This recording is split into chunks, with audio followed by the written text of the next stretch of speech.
കുറ്റിപ്പുറം തിരൂർ റോഡിൽ മഴ പെയ്താൽ കടകളിലേക്ക് വെള്ളം കയറുന്ന അവസ്ഥയിലാണ്. കഴിഞ്ഞ മാസം കനത്ത മഴയിൽ ഇതേ അവസ്ഥയിലായിരുന്നു തൃശൂർ റോഡിലെ വ്യാപാരികൾ. പലതവണ പരാതികൾ നൽകിയെങ്കിലും യാതൊരു പരിഹാരവും ഉണ്ടായിരുന്നില്ല. ശനിയാഴ്ച പെയ്ത കനത്ത മഴയിൽ തിരൂർ റോഡിലെ കടകളിലും വരാന്തകളിലും വെള്ളം കയറിയ അവസ്ഥയിലാണ്. ശനിയാഴ്ച രാവിലെ പഞ്ചായത്ത് ഉദ്യോഗസ്ഥരെ വിളിച്ചപ്പോൾ പഞ്ചായത്തിൽ AE ഇല്ല എന്നായിരുന്നു മറുപടി. ഈ വിഷയത്തിന്റെ ഗൗരവം കണക്കിലെടുത്ത് SDPI Kuttippuram panchayat committee president Noushad AEയെ ഫോണിൽ വിളിച്ചെങ്കിലും ഫോൺ എടുത്തില്ല. കഴിഞ്ഞ മാസം SDPI കുറ്റിപ്പുറം ഗ്രാമപഞ്ചായത്തിലേക്ക് മഴക്കാല പൂർവ്വ ശുചീകരണ പ്രവർത്തികൾ നടക്കാത്തതിൽ പ്രതിഷേധം സംഘടിപ്പിച്ചിരുന്നു. പ്രതിഷേധത്തിനൊടുവിൽ കുറ്റിപ്പുറം ടൗണിലെ ചില ഭാഗങ്ങൾ മാത്രം ശുചീകരണ പ്രവർത്തികൾ നടത്തി അവസാനിപ്പിച്ചു. സംഭവത്തെ തുടർന്ന് വ്യാപാരികൾ കടുത്ത പ്രതിഷേധത്തിലാണ്. ഈ അവസ്ഥ തുടർന്നാൽ കടകളടച്ച് ഓഫീസുകളിലേക്ക് മാർച്ച് നടത്തുമെന്നും വ്യാപാരികൾ പറഞ്ഞു. കുറ്റിപ്പുറം വൺവേ റോഡുകളിലും വെള്ളക്കെട്ടുകൾ രൂപപ്പെട്ടിരുന്നു. ഇവിടെയുള്ള സ്വകാര്യ സ്ഥാപനങ്ങൾ JCB ഉപയോഗിച്ച് ഓടകൾ വൃത്തിയാക്കിയതോടെ വെള്ളക്കെട്ടുകൾ നേരിയ ശമനമുണ്ടായിട്ടുണ്ട്.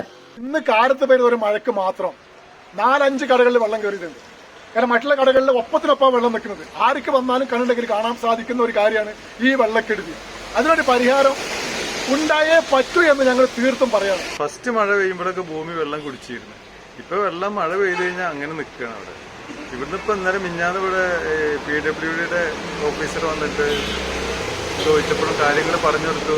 നമ്മൾ മുൻനിർത്തി ഫോട്ടോ കാണിച്ചു കൊടുത്ത് എന്നൊക്കെ പറഞ്ഞു. ഇനി മഴ പെയ്യുന്ന സമയത്ത് സാറ് വരികയാണെങ്കിൽ കാണിച്ചു തരാമെന്നൊക്കെ പറഞ്ഞു വിട്ടതാണ്.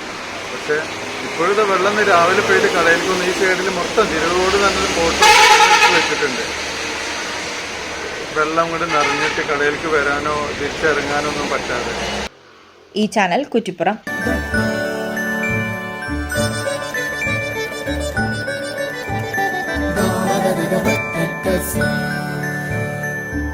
Qatar golden diamonds, Calicut road, Valanchery main road,